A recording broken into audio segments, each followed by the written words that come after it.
Okay, good evening, everyone, and welcome to this CARE webinar. My name is Charlene Rajendran, and I have the privilege of being the moderator of this session, which is a really exciting session with a title that raises many, many questions for me already. Creative critical collective futuring. I got it. 3CF. Co-constructing racially just futures by building hope in an imagined world. So much possibility, so much imaginative work being done through the arts, and something very apt for NIE CARE. The NIE CARE is, for those of you who aren't aware of it, a Center for Arts Research in Education, the acronym CARE. And it's a research center based in the Visual and Performing Arts Academic Group at NIE. And what does it do? It generates, collects, and disseminates high-quality research, which promotes education in and through the arts through a strong collaborative network between the National Institute of Education and like-minded individuals and organizations in the Asia-Pacific region. And so today we welcome very warmly three friends from the Asia-Pacific region: Dr. Natalie Lazaroo, Dr. Sakina Al-Haddad, Dr. Kala Tapia Parada, all of whom are based in Brisbane, in Queensland, Australia. But both Natalie and Sakina have links, if not roots, in Singapore, and Kala is rooted in Chile. That's where she's from. So it extends beyond the Asia-Pacific in the conventional sense to the other side of the Pacific as well. We're very glad to have them today to talk about this project that they have been involved in, and a project that they have put together in a way that's very interesting. And before I hand it over to them, I just want to briefly introduce them. Dr. Natalie Lazaroo is a senior lecturer in drama education at Griffith University, and this is in Brisbane. And her research work focuses broadly on citizenship, socially engaged performance, arts-based research, and decentring methodologies. Natalie is the co-director of the Performance+Ecology Research Lab and a member of the Griffith Institute for Educational Research and the Creative Arts Research Institute. And we in the drama section of VPA are very, very proud of Natalie because she's alumni. And she once was here as a student, as an undergraduate, and went on to do greater, more wonderful things. So welcome back, Natalie. Dr. Sakina Al-Haddad investigates the radically human processes of knowing, doing, and being in higher education, centering those historically marginalized. Her focus is critical methodologies that generatively, respectfully, and authentically illuminate issues relevant for justice-oriented educational futures. She's a senior lecturer in learning sciences at Griffith University in Australia. Welcome, Sakina. And Dr. Kala Tapia Parada is a postdoctoral researcher whose project explored the relationship between teacher activist and pedagogic work in pursuing social justice in Chile. This qualitative study received the Award of Excellence in a research thesis. Kala's interests include activism, teacher education, gender, social justice, and critical pedagogies. Welcome, Kala. So thank you all for being here and for contributing your time, efforts, and energies to talking with an interested group of people. I'm just going to say that the order of the day, so to speak, is that our speakers will present, they'll introduce the project, they will involve you in some interactive work for about 30 to 40 minutes. After that, there will be time for dialogue. So if you have questions, please note them down as you go along. You can type them in the chat as well. And later on, you can also unmute and ask the questions live if you'd like to. So thank you very much for being here, everyone. And we look forward to an interesting, exciting discussion ahead. Over to you, Natalie. Thanks, Charlene, and thank you so much for graciously introducing us. Sakina, could you just pop over to the next slide, please?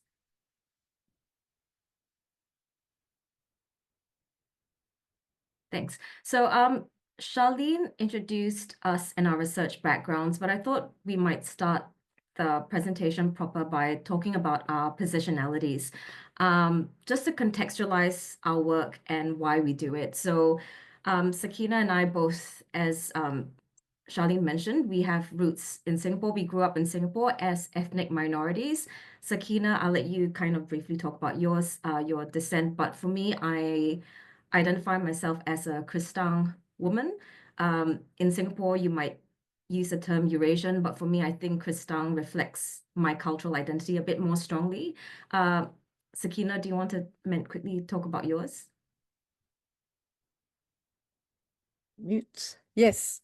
So for me, I was born in Singapore, but my ethnic descent is Yemeni, so Arab descent. And you probably know that most of the Arabs in Singapore are from Yemen. So we do have a unique Singaporean Yemeni culture, which is quite interesting, being now out of Singapore and have been to the Middle East and kind of really think through all the nuances of race and ethnicity as well.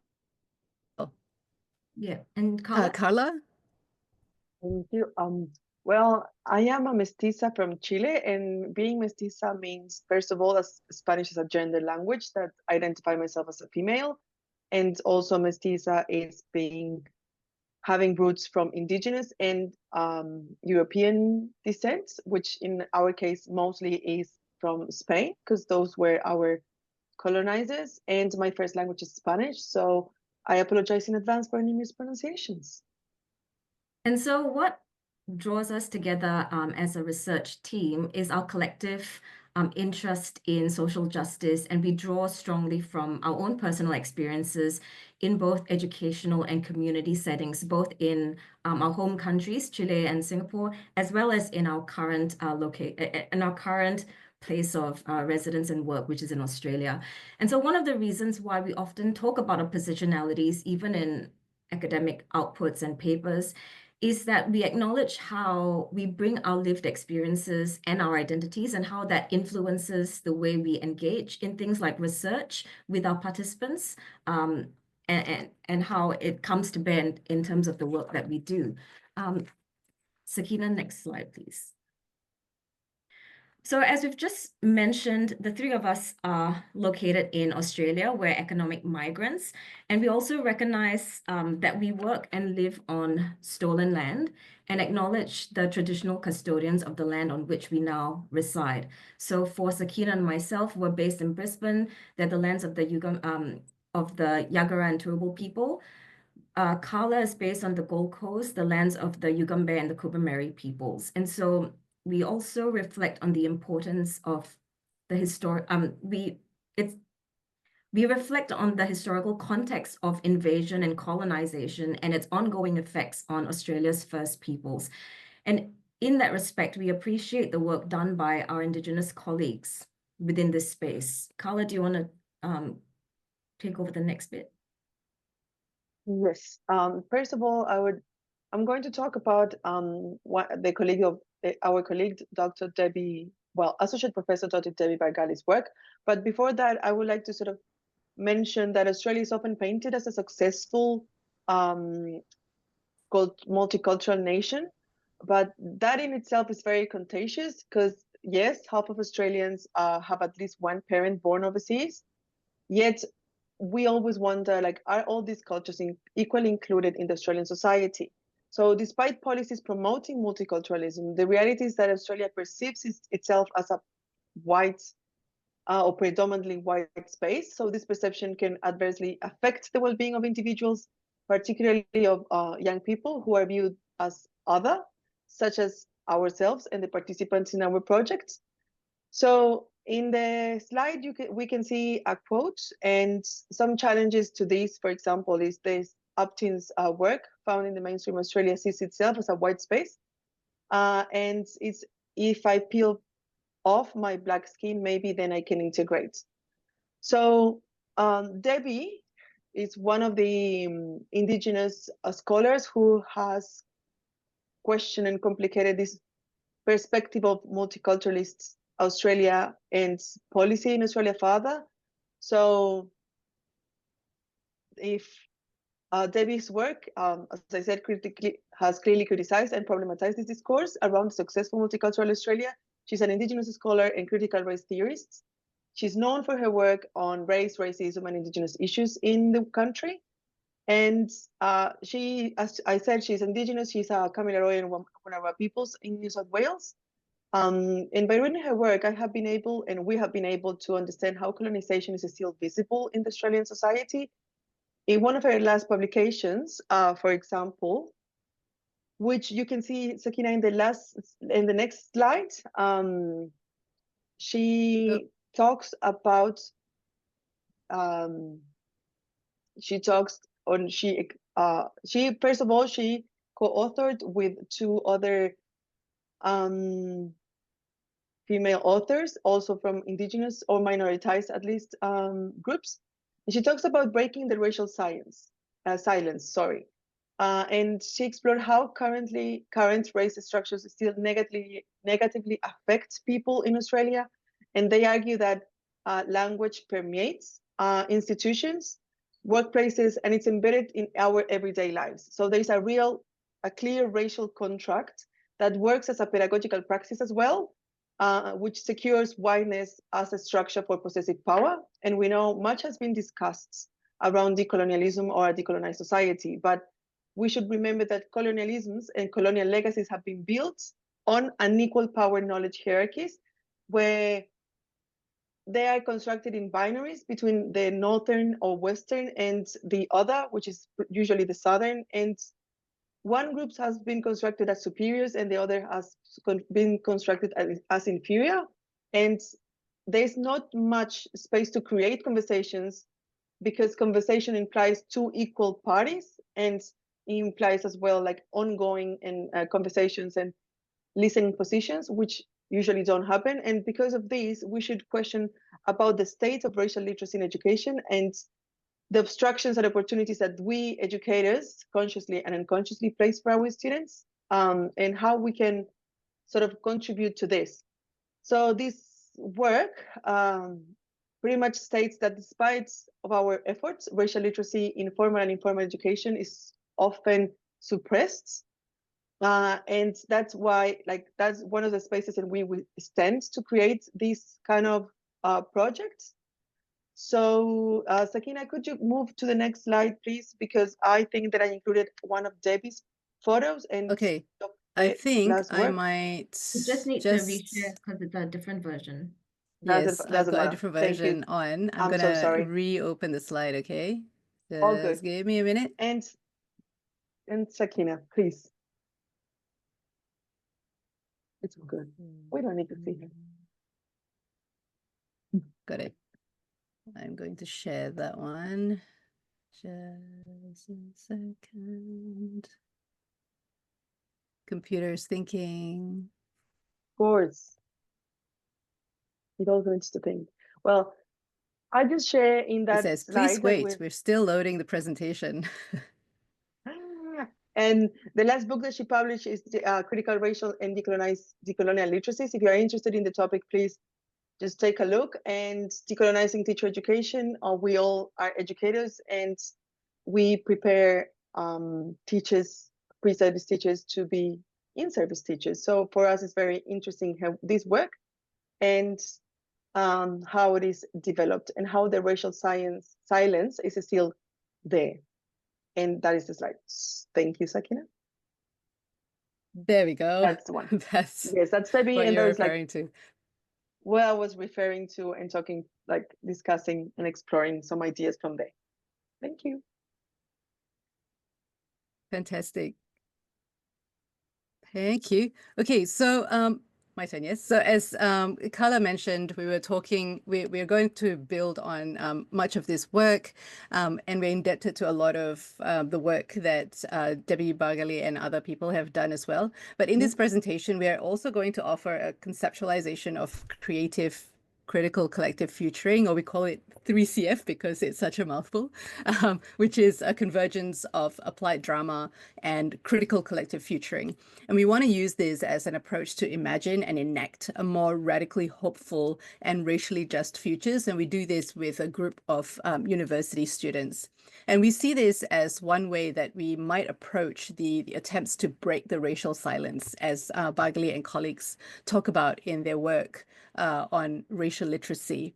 And also the reason why we want to work with university students is, of course, we all work at a university, right? And we're very conscious of the fact that the university settings is really a microcosm of the broader community, right? Where issues of racial inequity and injustice are really prominently reflected in their everyday experiences at university as well, in many ways, in the social setting, in the knowledge that they see as validated, and so on and so forth.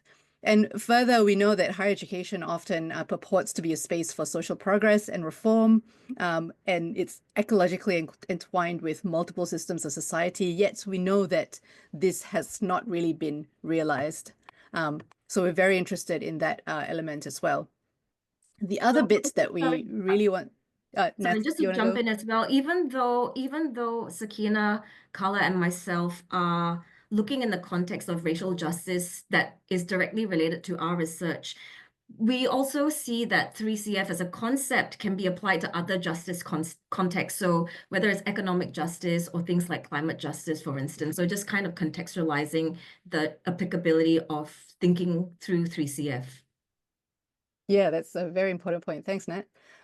And so we sort of try and delve into this work by thinking about hope. And hope is often kind of like sometimes over-analyzed in academia, right? And sometimes even reductively theorized. So for example, sometimes hope has been described as by one psychological theorist as rainbows in the mind, and we don't agree with that, of course.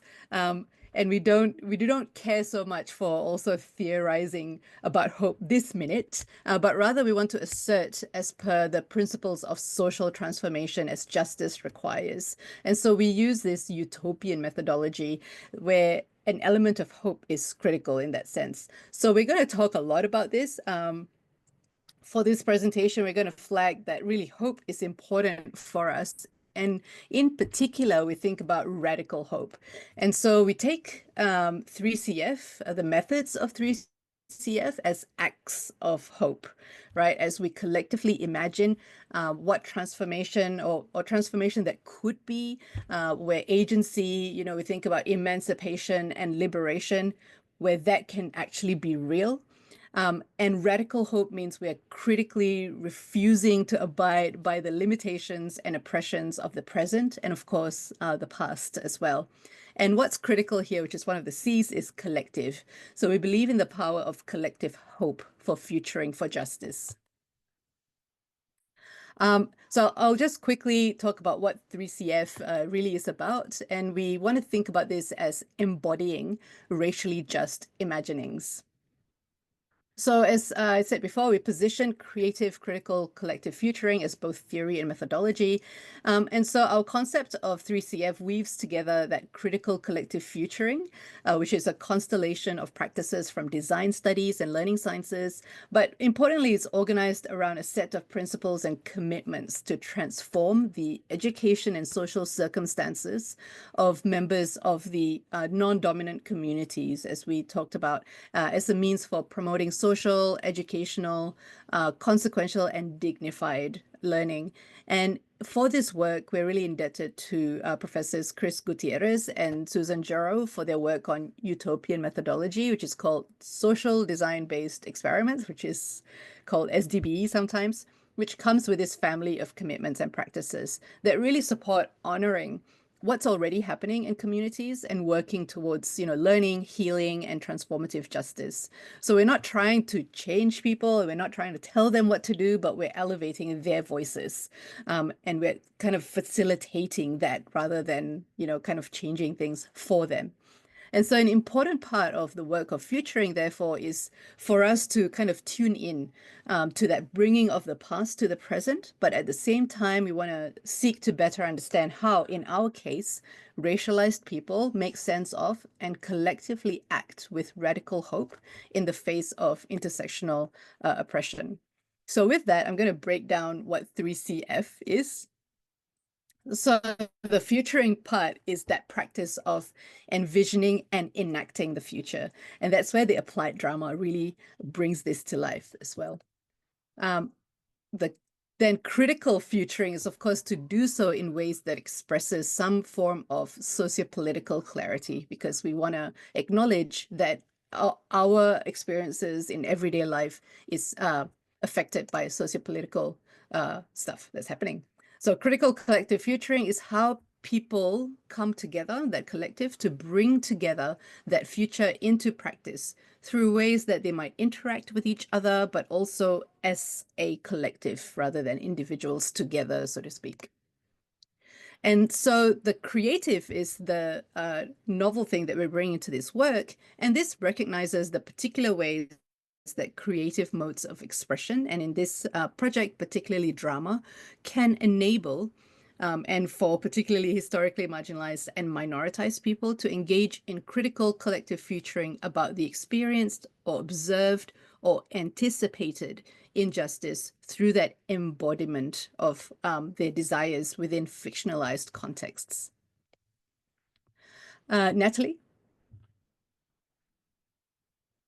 So just launching into what we actually did with the students in our university, we had to seek out interested student participants, and we did so with the help of our colleagues who were Equity, Diversity, and Inclusion EDI or EDI coordinators. So within our faculty, we do have an EDI coordinator from each school. So when we sent out the call, we invited students to take part in our project that would be using creative and participatory methods to explore hopeful and racially just futures. So we outlined in our call out that we were looking for participants who identify as being from culturally and linguistically diverse backgrounds, but who may or may not have a migrant background.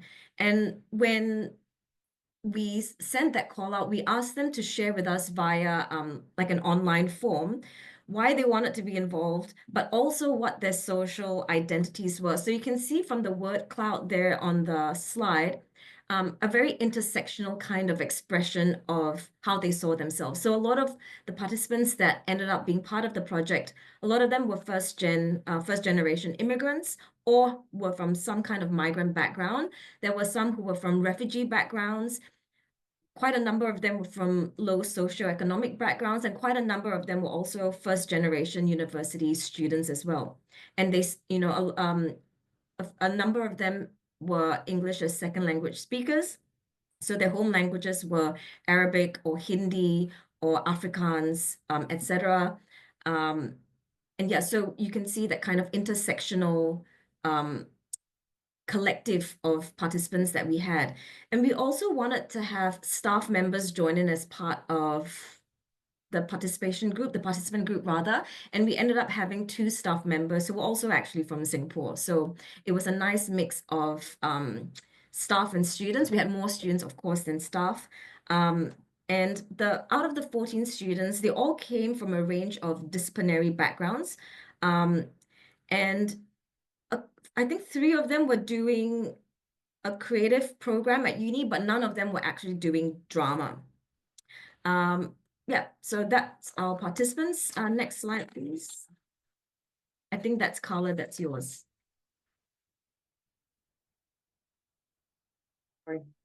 Sorry.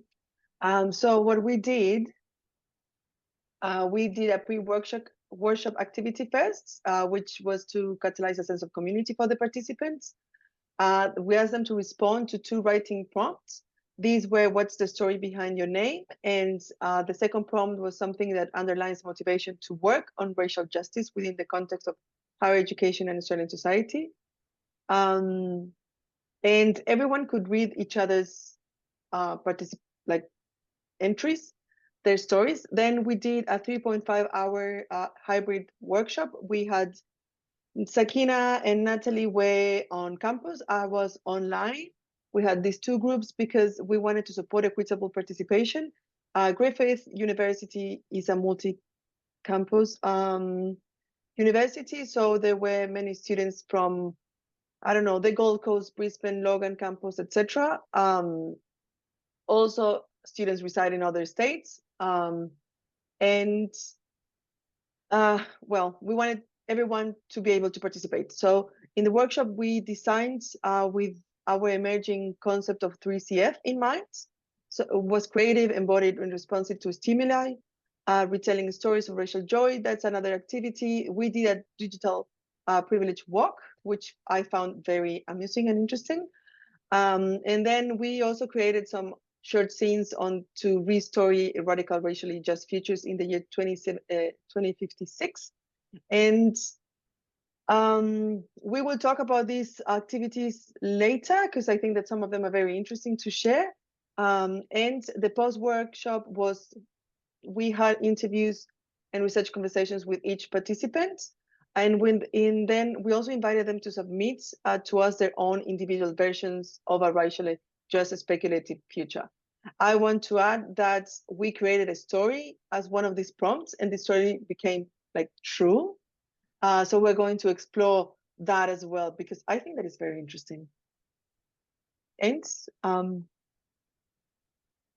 Yeah, so story of my name. It's okay. So as you saw, there's quite a number of tasks there, so to speak, but of course they all flowed logically in terms of the social design-based experiment higher methodology.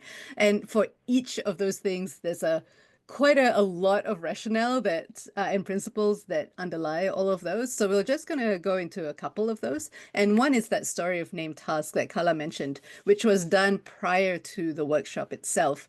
And as Carla mentioned, we did that because we wanted to create that sense of community before we bring people together, especially given that they're not drama students, and we're going to get them to engage in acts of drama. And so we didn't want them to be all like, you know, oh, these are all new people. So story of name task. The pre-workshop was that, as Carla said, they first wrote a story of their name, and then participants were invited to read and comment on it. And then at the start of the workshop, we reflected on it. Now, I'll just expand on this a little bit more. So the other reason why we had the story of our name is, as a critical part of the futuring journey, is that honoring of ourselves, right? And so we want to remind ourselves that as people, we are continually constructive, right? So we want to work through the idea that, you know, we want to work together to imagine radically hopeful futures. And we know from the work of Chris Gutierrez and Susan Giroux and other colleagues that honoring our histories of our individual, collective, and intergenerational or ancestral past is important for us to think about when we're trying to kind of imagine futures. So for us, given the time constraints of this research, we started with the activity called The Story of Your Name. So this allows us to activate our historicized selves while at the same time allowing the participants to start to connect and build a sense of community. So we're really kind of like thinking about time in a very fluid sense in that way. And the way in which we design the prompts, as Carla mentioned, part of it is that and the process for the story of name task was inspired by these two sources. One is the South Asian Learning Sciences Research Collective. They're awesome. Okay, so they did a similar task for a workshop that I attended. And I was also inspired particularly by Ruha Benjamin's work, which goes into identity and talks about how your name is deeply entangled in experiences of race and racism. I'll just quickly read this quote out from her. She says, "What's in a name? Your family story, your religion, your nationality, your gender identity, your race and ethnicity. What assumptions do you think people make about you on the basis of your name? What about your nicknames? Are they chosen or imposed? From intimate patterns in dating and romance to large-scale employment trends, our names can open and shut doors. Like a welcome sign inviting people in, or a scary mask repelling and pushing them away, this thing that is most ours is also out of our hands." So she really talks about how our name alone can really change our experiences in life. And that's a lot of the time is out of our control in that sense. And so these are some of the blurred screenshots of the work. So we did that on Google Docs so that we could write our stories. You know, people posted links, pictures, and stuff like that. And on the side, you can see comments, right? We purposely did it on Google so that most people would have an account, so that when we do comment, we are people with avatars and with a name, right? So we're not like just digitally anonymous. And of course, if participants didn't have a Google account, they could still write their name. And you can see the highlighted bits. That's where people were highlighting and then making a comment based on that as well. And just want to, you can't really see this, but the text on the left and text on the right, you can see some people wrote a lot, some people wrote very little, but still both of those generated quite a bit of discussions in those threads on the side as well that you can see. So we thought for you to try this task. So let's just take a few minutes to do this. If you could think about what's the story behind your name, and have some courage now, and also tell us a little bit about why your name is the name it is, and perhaps how you feel about it. I'll share. There's someone. Yes. Thank you for sharing the tiny URL in the chat. So if you click on that chat, it will take you to a Padlet. And you can double click anywhere to write a post, or you can just click on this plus sign here. You can see my full screen, right? Just checking. Okay. Yep. So you can start typing. Let's give you maybe 2 minutes to do this.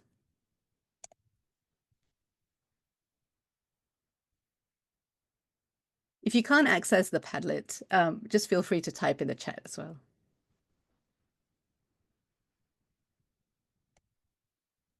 And it can be really brief. You don't have to share everything that you don't want to. Yeah.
I love it. I can already see, yeah, some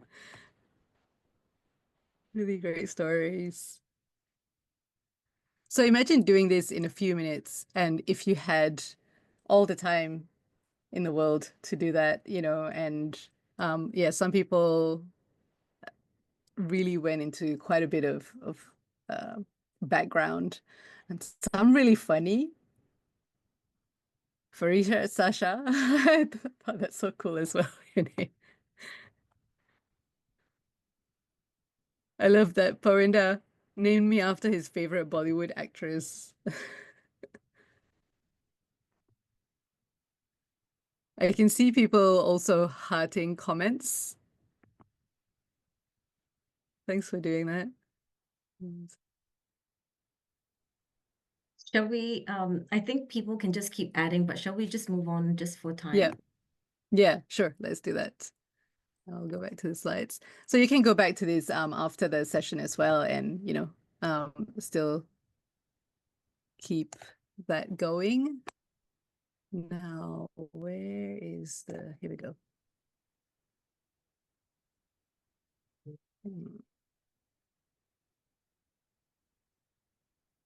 seems to be stuck a little bit. Okay, I'll go back to the desktop one. Here we go. Okay, So Nat? yeah, so in the workshop itself, one of the activities that we did, and this might be familiar to drama people out there, is we did a still image activity based on drama pedagogue Augusto Boel's work. So when we did this, what we did first was we played a YouTube clip titled "The Need for Afrofuturism" by Ramatuli Bob. And in that video, it's like a TEDx talk, right? She talks about how Black authors, they need to create their own speculative texts that center Black characters. And when they center Black, or when they write their own Black characters who are centered, it actually helps to reclaim and recover past hurt and injustices. And it also elevates positive present realities and creates new possibilities for the future. So when we played that video, or a snippet of that video, for the participants, we asked them to write down any thoughts or feelings that resonated with them while they were watching the clip. And then after they did that, we asked them to zoom in on one of those words or phrases that kind of resonated with them the most. And then we got them to create with their bodies a freeze frame or a still image based that best embodied that word that they chose. So you can see in the picture on the slide, one of the participants just kind of lying on the floor. And this participant shared with us that that they tried to embody the word unnecessary. And they talked about how they were struck when the YouTube speaker said about how Black people were often seen as unnecessary in the telling of stories about Black people. Rebecca, I'll just type it, or Sakina, can you type in the title, please? The Need for Afrofuturism. So this participant was saying that when they were listening to the video, the word unnecessary struck them because oftentimes Black people, or marginalized or minoritized people, are often seen as being written about rather than being the authors of their own stories. So they're often pushed into the background. And so they were trying to encapsulate the idea of being spare trash on the ground. So that's why they were just lying on the ground, kind of lifeless in that way. There were, of course, lots of other interesting responses and offers by the participants, but we just don't have time to talk about all of them here. So thinking about why this still image activity was significant in the workshop. Now, it might seem like a really simple drama activity. Lots of drama teachers know how to use still image or freeze frame, but thinking about that particular activity within the context of our work, we were reminded that experiences of racialization are very much a bodily felt saturation of, and in the case of Australia especially, often white racial domination across all facets of life. And so by getting our participants to engage in this still image activity, it was necessary for them to have these felt bodily knowledges, which then could lead them to speculatively imagine new collective futures of racial justice. And that's what Carla will be briefly talking about over on the next slide. One thing about this one as well is, so imagine in the room where every single person is enacting this still image and what that does for the collective mind. In terms of the creativity, it was really quite profound to watch. Carla? Yes, so in the, oh, that is not, again, not the slide. In the slides, you will be able to see the pictures from the two groups. The task was to create a short performance that showed there's a possible future, right? So the scene would focus on a racialized student group of students at university. They should enact a day of their life at university in 2056, focusing on a moment where this student group of these students or this group of students felt like they completely belonged and could thrive as their authentic selves. To prompt this activity, we showed the story, and we were like, okay, what should happen in 2056? What would be this dystopian future? Sorry, my internet connection is unstable, so if I'm laggy, it's because of that. So they needed to create this dystopian future well, we created a dystopian future. We showed the story, and that was the prompt for this task.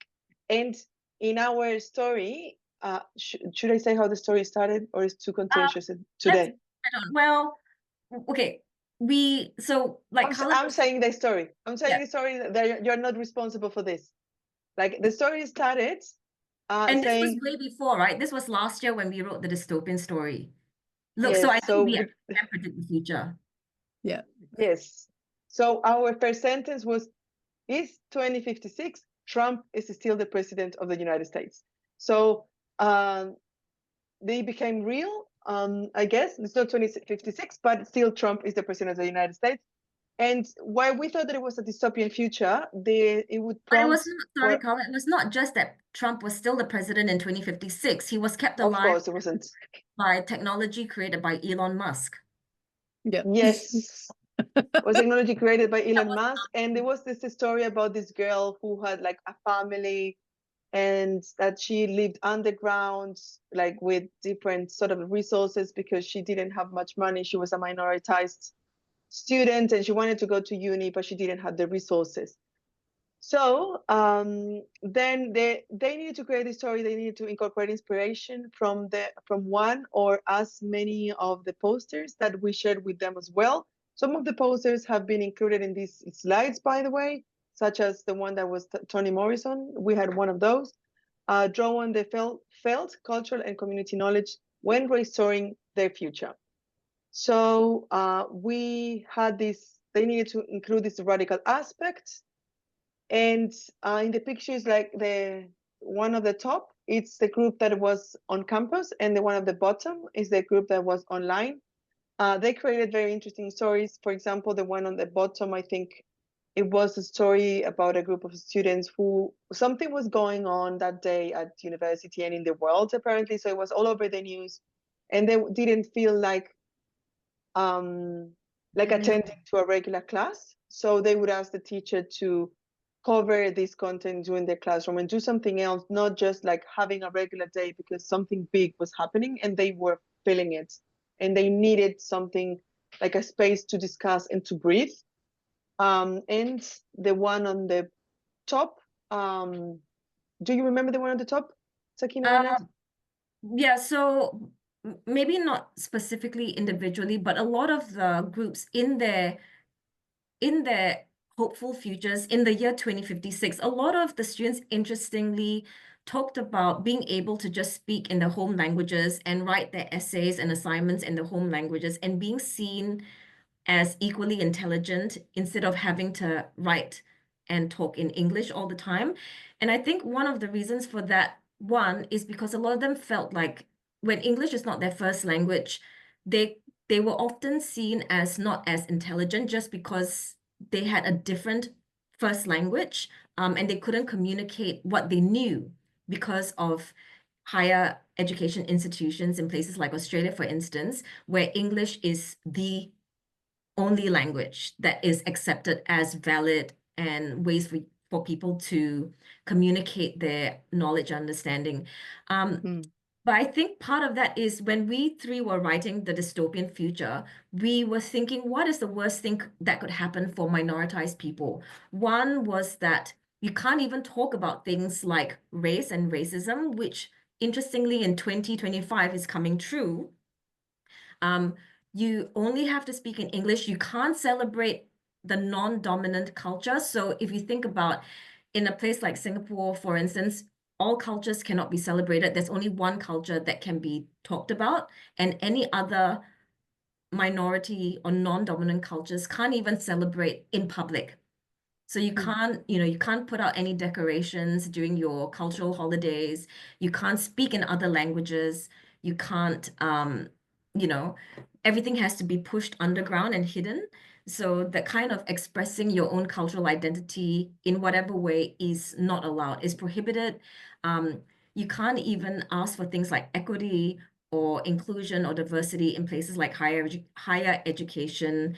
A lot of subjects are banned, like things like critical indigenous studies, a lot of social sciences, post-colonialism, that's all banned, right, in the year 2056. So we were thinking, what is the worst thing that could happen for people like us?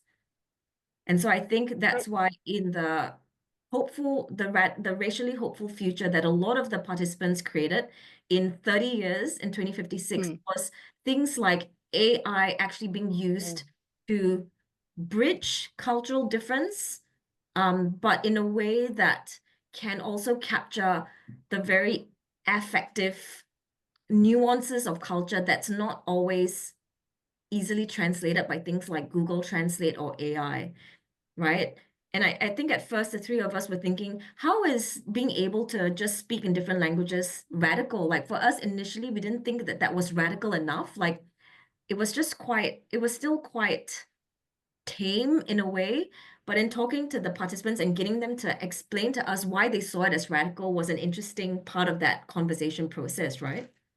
Yeah, and one of the things that I think came together or was consistent across the groups, even though the stories were different, that linguistic element was the thread that kind of connected all of them, was that the ability to freely talk in their first language was liberating. It was liberating because they didn't have to oppress a part of their identity. So, for example, there was an activity where they were telling a story about racial joy in the third person.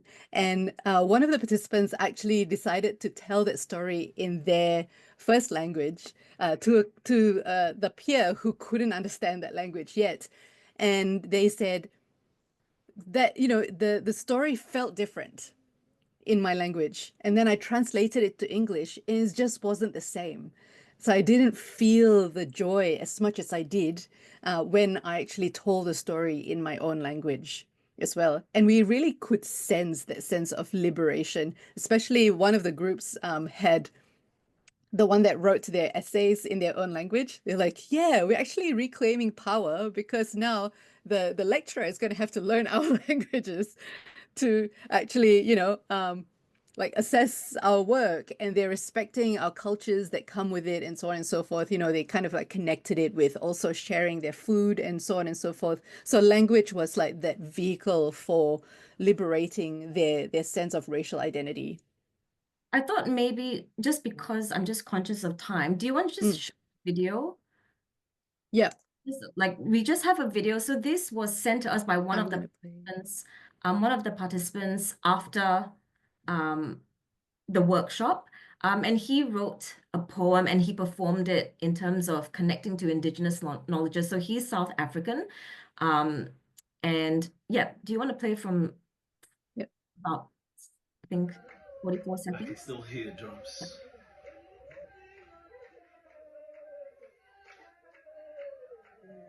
Soft prayers in the distance. The smell of gunpowder. The sails of the boats. And the bright shining crosses.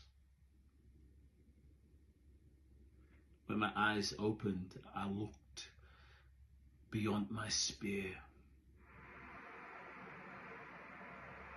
Its blood slowly dripped down and sailed within the quads, deeply buried under rock and sand. Graves of my ancestors lay deep below. Minerals they stole were stained with their souls. On scepters and crowns, our diamonds are found. The fossils and drawings still telling a tale of huntings and gatherings, of seas they have sailed.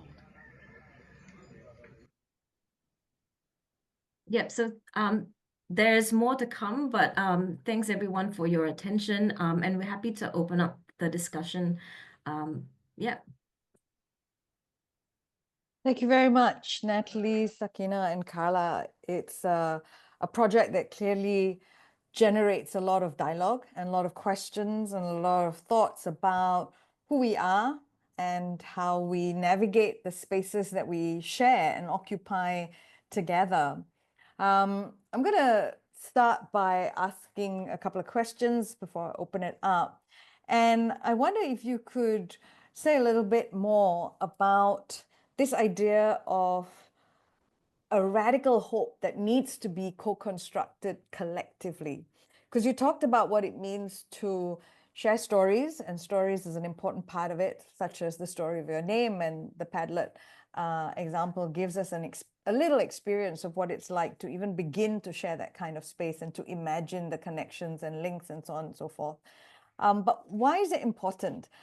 I just want to ask this question because not everyone here, as you highlighted, is engaged in a kind of applied drama process in which it's not about drama for performance, and it's not about theater in order to stage an already written text, but it's the use of drama pedagogies or processes in order to elicit these stories and these questions, and then create. And in what you're saying is not just create, but co-create, and co-create critically and co-create collectively for this radical hope. Having done this project, I guess I'm curious why it is you chose drama, and why not another art form or a few other art forms, but this was the art form that you decided to work with, and what it means to think about then a notion of radical hope and not just hope, so to speak. What prompted that decision to incorporate that into your, not just your title, but into the work? I might start with the drama bit first. I think, well, pragmatically, my background is in applied drama or drama practice. But in terms of, if we look at just the featuring work, a lot of it is the speculative fiction comes through writing, right? Okay. Which is a form of storytelling in a way. Yeah. But with that collective bit, it's that participatory and enacting it and embodying it in a way that is visceral and effective. So when we talked to our participants, none of whom were drama students, Okay. there were like a couple of visual art and design, but none of them were drama. They talked about that kind of getting out of their heads. They were able to feel it had that feltness about it in a way that, you know, that they felt that their bodies, they remembered experiences of racism and racialization through the body. And then that links to a lot of theory that talks about how racialization is a felt embodied knowledge as well. So it got them to actually go back into their bodies and connect through that way into that affective space. And of course, collectively, they make those connections. And a lot of the participants went, oh, I found other people that had similar experiences. We might have been from different cultural backgrounds, but we had similar experiences in feeling like the only non-white person or something, right? Sakina, do you want to add about that radical hope and that kind of Yeah, absolutely. The radicalization, the radical aspect of it really was inspired by Audre Lorde's work. So there's, you know, the idea of radical healing was the first catalyst to thinking about, you know, hope in and of itself is not enough. And if we want to think about emancipation, liberation, part of that is also healing. So it's recognizing, you know, again, that historicized self that's critical to the social design-based experiment methodology. So if we really want to think about racial justice, we know we want to recognize that there has been a whole long history of racial injustice, and it continues, right? And that it is intergenerational, that those intergenerational effects even goes down to genetics, in terms of the changes, even goes down to the way in which we emote. That's why drama is so important, right?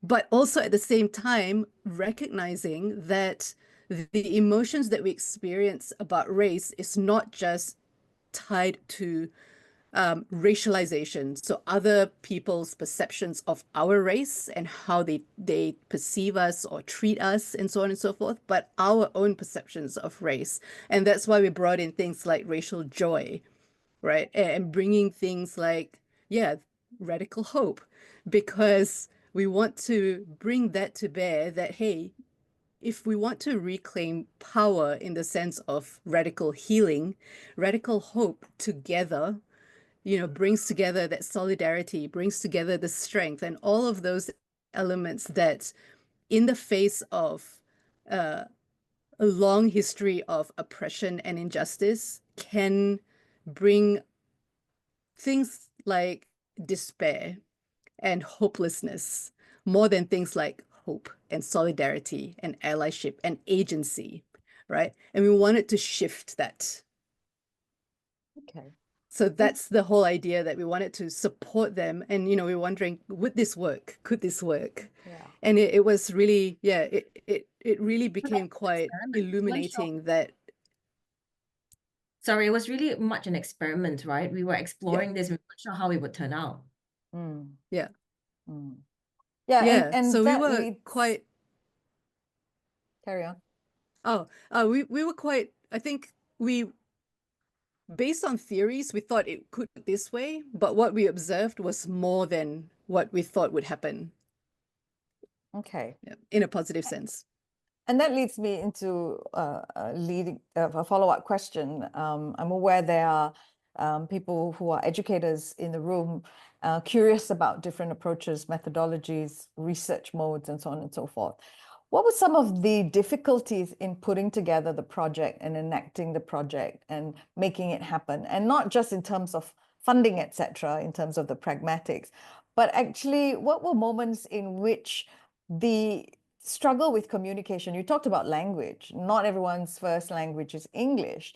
And even in conveying a sense of what this project is about, or the instructions, or how people talk to each other, what were some of the difficulties that emerged, and how did you navigate those?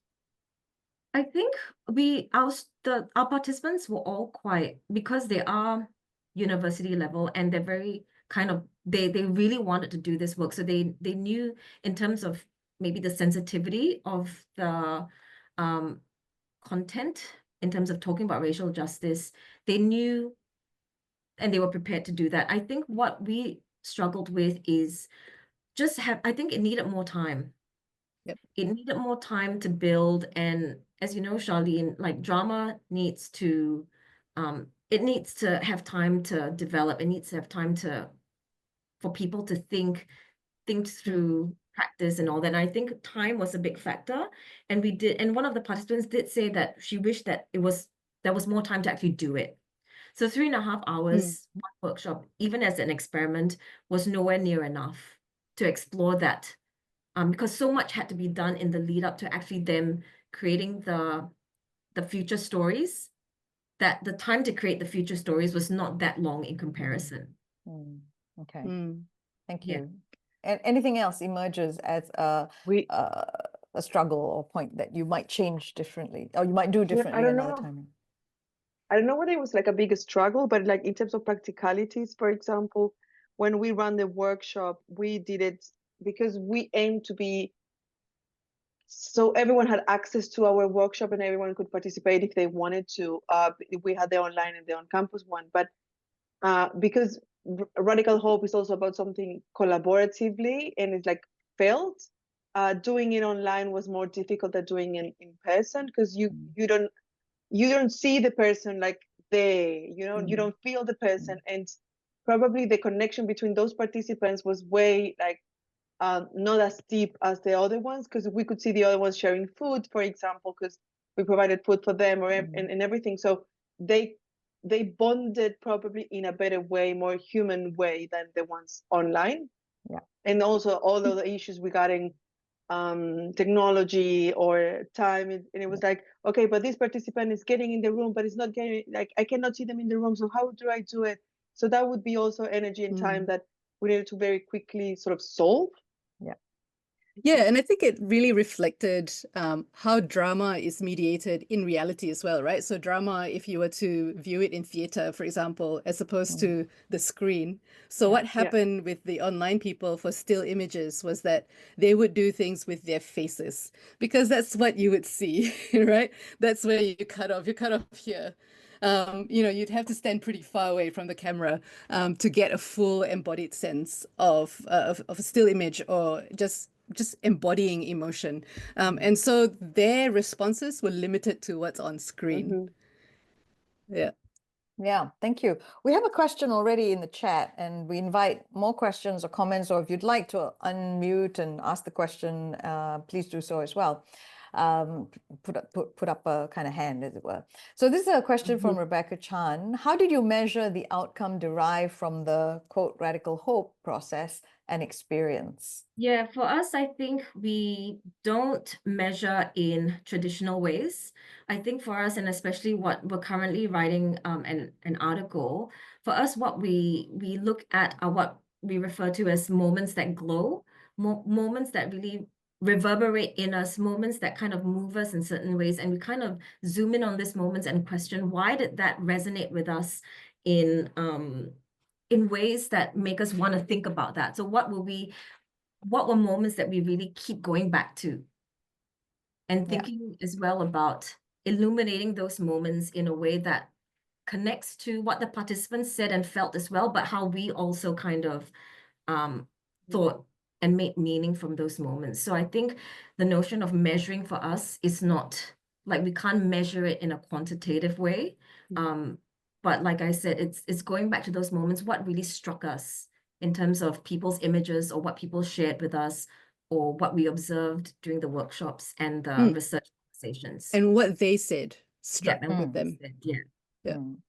So as a way of writing the qualitative research, can you say a little bit of how you plan to write this, and because the writing can also be a process of decolonizing, right?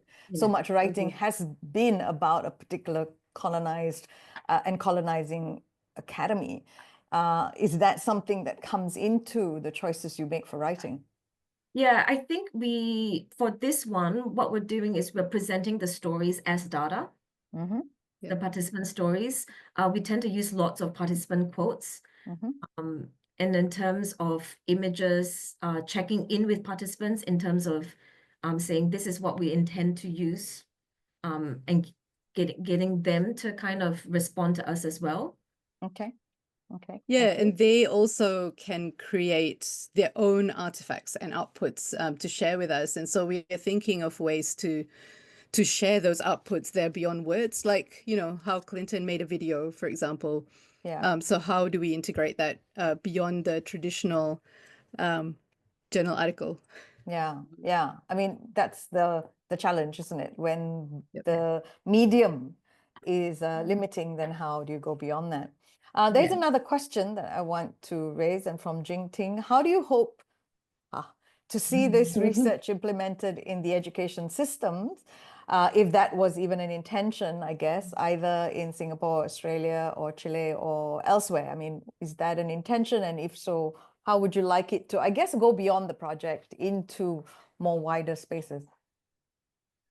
I don't know. I think it would be nice to have a whole collection of featuring stories that people can contribute to, like an open access thing that people can just add their own.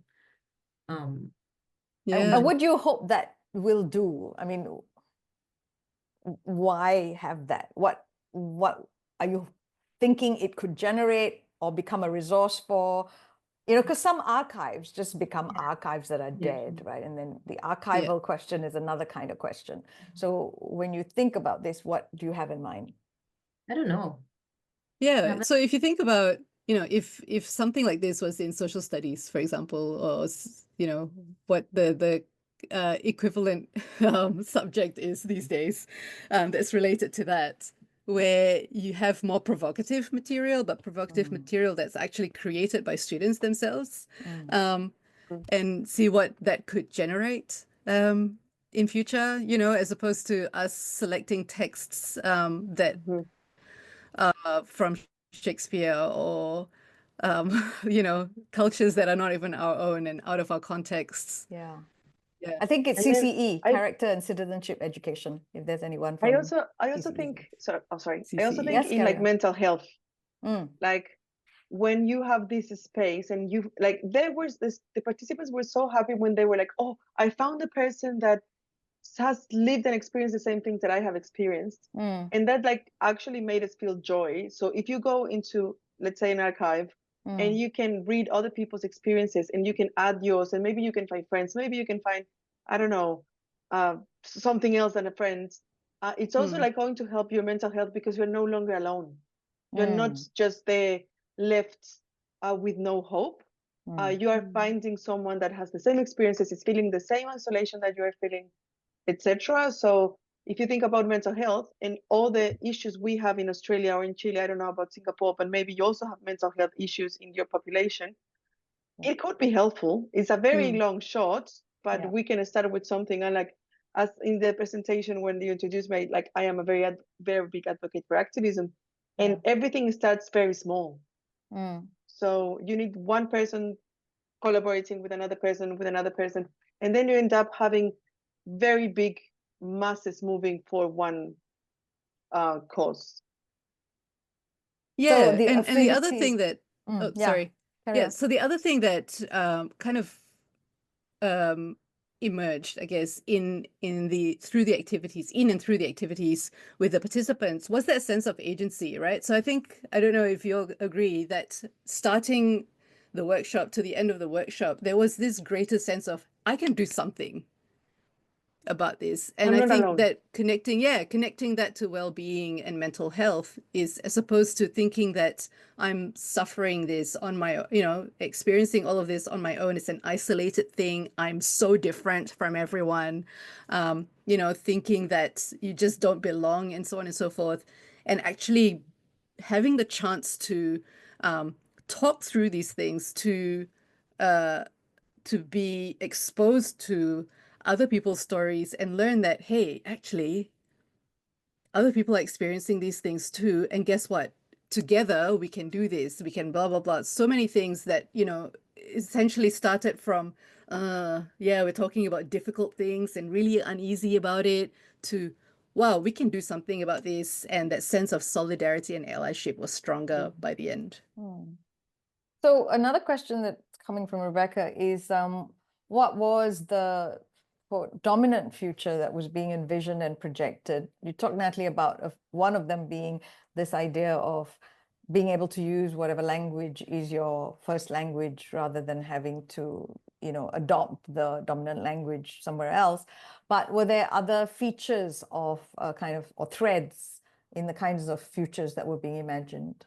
I think there was one group that valued that everyone brought in and acknowledged their personal and cultural histories and where they came from as part of who they were and how that impacted what they know. So in terms of being in the classroom, especially because in a university, so their futures was in a university setting. So thinking about how acknowledging where you've come from kind of comes to bear in terms of how you interact with others in the classroom and what it means for what knowledge is. So that was one aspect. And I think another group as well talked about how in the future, a lecture can be suspended just because the lecturer lets the students lead in terms of the activism that they want to do on that day, that activism takes precedence over a curriculum.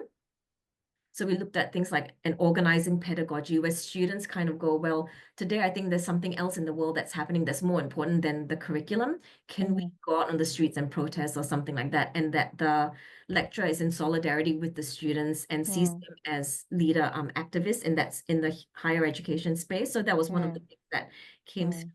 And that was inspired because of the wars that were happening in Ukraine and Palestine, and also because we had participants who were from refugee backgrounds and who had fled war. So that came to bear in how they envisioned the future as well. And that was interesting because it's not that tension and warfare is completely eradicated in 2056, right? There's still, it's not like this panacea of everything is great, but that people are unafraid to actually do something about it, that there's no repercussions on people who want to be activists and who want to protest. I just want to clarify that when this date was chosen for this webinar, there was no planned coincidence, shall we say, between the dystopia dystopian future imagined and current events, okay? Just to make that clear. Anyone else has a question or a comment or something they'd like to raise that either you can type or raise a question? Speak up. I'm going to ask then what it is you feel that you as researchers got out of this a lot in terms of your own understanding, if not feeling, about the work involved in co-constructing racially just futures, and what it takes to sustain some kind of radical hope. It's tough. I find it tough. And I think that the more one becomes aware, the more difficult it becomes almost. And yet it then also becomes all the more crucial. But as researchers who are then trying not only to develop and build knowledges, but also to frame spaces in which that kind of participation can generate some kind of agency or some kind of feeling of solidarity. What is it for you as researchers that has been valuable? I think it's to see how many, so many students actually investing in it. The long term is really hard. That's the truth. It's hard to sustain it. And again, how much imposition do we make on the participants to keep contributing to the work? Or, you know, like, we can't keep asking them, are you able to keep adding to this, if they can't, if, you know, their responsibilities, their priorities change. But I think, and we had to gloss over it for time, but one of the participants, you know, when we talked about why did he actually want to do this work, and he said, it's ironic because we should have been at this point by now, but we're not. We still don't have equality. We still have discrimination rampant, etc. And that's why the work is important to him as well, right? Someone who grew up in apartheid South Africa, for instance, and having that that background as a Black man. But yeah, Sakina or Carla, do you want to add on? Yeah, I think for me, what's really often difficult, because I do a lot of co-design work, is what's the point? What's in it for the participants in being involved in this research, right? If we design the research in ways that we're just kind of like taking from them, then I'm not going to do the research, right? So we want to be able to do it in a way that's, are we going to support their healing? Are we going to be, you know, like, then there has to be something positive that comes out the other end for them as well. So in that sense, like, we're thinking, okay, the co-construction bit is, how do we support them to think about power as something that they can reclaim back in some ways, right? How do we support that sense of agency? Even though we also have research questions that we want to answer at the same time. But what's difficult from the very start is getting through ethics for us to be able to do something like that, because we're going to let the participants decide what they want to do. And that's really hard to get through ethics, especially when we're talking about issues that are perceived as contentious or sometimes even viewed as non-existent, right? So that goes back to that racial silence that Debbie has written about, that we talked about in the presentation as well, that there's this, and Debbie writes about that pervasive sense of ambivalence of talking about racism in Australia. Yeah. So we are trying to, we ourselves are epistemically oppressed in trying to get epistemic justice. So it's a big cycle, but while as much as I think every time we do, at least for me, every time I do research or a co-design project with participants about justice, intersectionally or racially motivated, I get more rejuvenated and think, this is so important, we need to do this. Yes, it's really hard, but if we don't do this, then the status quo is going to remain the same, right? And that is unacceptable. And when we were talking to the participants, they said, no one, like, we're so glad that you're doing this, because we don't get a chance to talk about this. We don't talk about this in our tutorials. We don't talk about this in the lectures. And a lot of them said, we don't see people like us as in leading the classes. We don't see people like us teaching. You know, like I'm the only brown person in my entire cohort. So there's a kind of thought leadership that goes into this, which is not merely about the research and the data and the publication that occurs, but generating system strategies, if not leading to policy shifts, if one is going to actually get into education systems that are more inclusive, for want of a better word, but also more able to take on the sticky aspects of what goes on and how it goes on, which is radical hope, I guess. That's it. Tala, did you want to say something? I just wanted to mention that at some point we talked about that part, like the policy part, and we discussed like what are we going to do with this? Like how can we contribute to, in our case, like Griffith, like the university, to give them like a result, because that's another thing. Like we see results in a very small, narrow way. Like results are usually numbers. So that's probably a first challenge that we need to face, is that how are you giving results of something that doesn't have, numbers? It's not quantifiable. It's not measurable.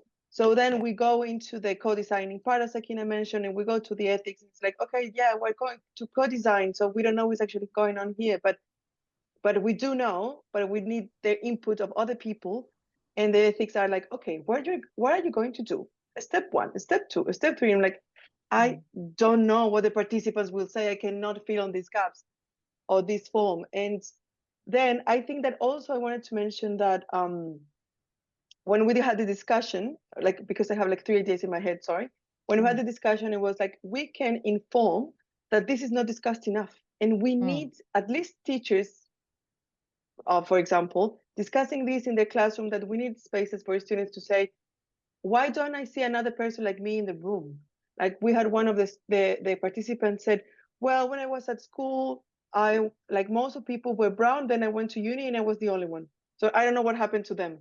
Like year 12, first year of uni, everyone gone.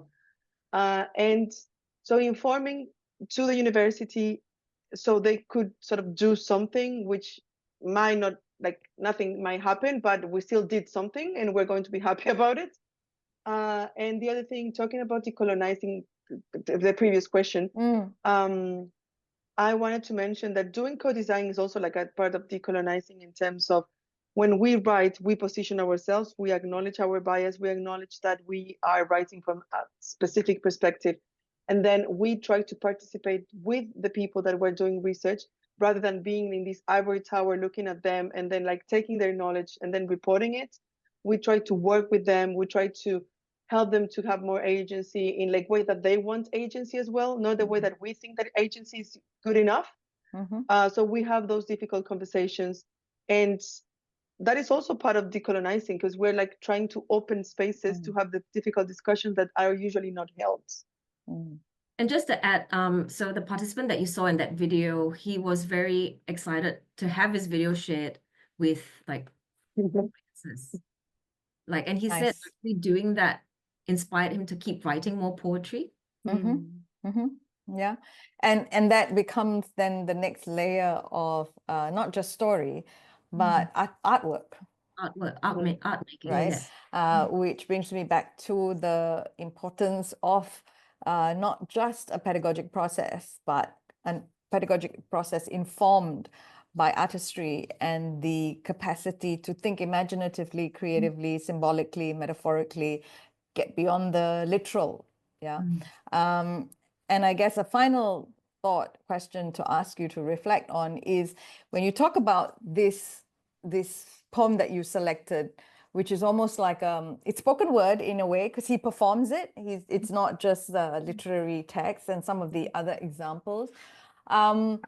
What is it about the artistic process that you would like the participants to think through as well, or to work with more comfortably, if not more at ease, familiarly? What I'm using a wrong word here, but yeah, how I do you think- want the artistic process to remain? Yeah, I think again, if we go back to the workshop itself, we had more time, I think, thinking more symbolically rather than literally. We had more time to kind of massage and flesh that out.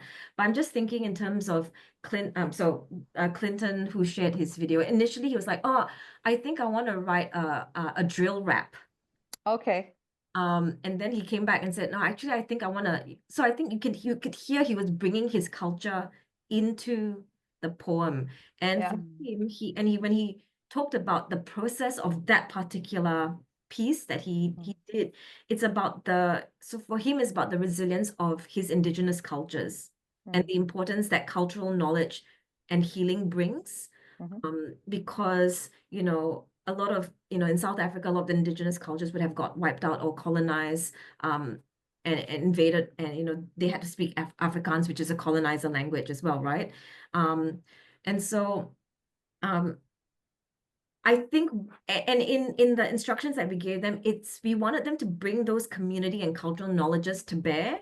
And again, if we had more time and getting them to layer it, I think we would have liked them to bring in those cultural knowledges a little bit more. They did with their languages, and one group talked about food and stuff like that as being part of that everyday experience of sharing in a higher education space. But I think we would have liked probably more time to think and really steep into that, what culture can bring into that future of the year 2056 or whatever. Yeah. Sakina, Carla? I absolutely agree with the time. If we had more funding, we could have had more time as well, because we didn't want to take too much time and not be able to, reimburse in some way. But yeah, I'm excited by the creative element of this work. So we did, within the time constraints that we had and kind of following up with them, we did our best in supporting the idea that, hey, you can create whatever you want, whatever that you are comfortable with. Like someone said, I love free writing, go for it. Someone else did like almost like an interview. Australia. Yeah. And she was a refugee as well, right? That's it. Yeah. Yeah, so they really could do whatever they want. But if we had more time, then we could massage that, sort of the creative agency for them a bit more as well. But yeah, I agree with Nat. I think the creative element is the most exciting, but also takes time. Yeah. Carla? Anything, Carla? Not really, because I think they have said it all. Okay. But yeah, timing thing, resources. But the other thing is that when you were at university, you don't actually have your own timetables, because you need to be aware of when is term 1, when is term 2, when do they have holidays, so you also need to adjust to the timing that the university provides. So that's another thing. So you need the funding, you need the time, but at the same time, you need to adjust to their schedule. So yeah. And these participants, they volunteered their time to come with the classes. Yeah, I think this question of time, I'm conscious also of time, and the fact that we are nearly at 8:30 here, and it's late in your turf, even much later. Thank you very much, Natalie, Sakina, and Carla, for sharing this project with us, your thoughts on this work that you're doing, and also some of the questions that emerge in the process. Thank you to everyone who has attended. And some have already had to leave because they have class. Just be aware that NIE Care continues to have conversations like this. There's another one coming up in February, and if you're not already in our emailing list, then please request or follow it on Twitter or Facebook or one of the other social media platforms where it's available. Wishing you all a very good rest of the evening. Thank you, everyone, and good night.